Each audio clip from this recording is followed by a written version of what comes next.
دغه مراسم چې د غزني په مرکز کې ترسره شوه 100 تنه جوړو له مرکز ولسوالیو څخه پکې ګډون کړی و. د دغه مراسمو مسؤلین وایي چې موخه یې له ناسمو فرهنګونو سره مبارزه کول او په بیلابیلو سیمو کې د دا ډول کلتور دودول دي.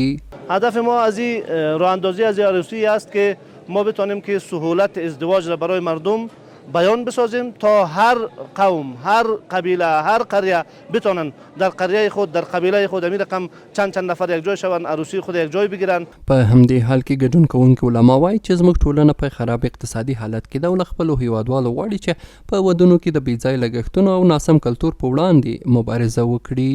د افغانستان جامعه سیده اکثرا فقرای اکثرا 90% محتوان نه لرو لمانه نیولې بیرته تر ما پورې، خو لیکن دغه رواجونه سنن په جامعه کې دي له سلګونو مشکلاتو سره مخامخ کړي.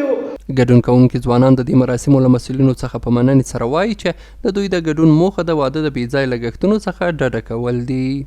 نه کاله زه مهر پاتې شوم او 2 لکه مهر و او داسې مسافرۍ ته یا بل ځای ته ولاړ شي، مقصد ورې هر شی ډېر په سخته پوره کېږي ښه. نو موږ ډېره مننه کوو له دې چې موږ ته یې ترتیب اسانه کړو.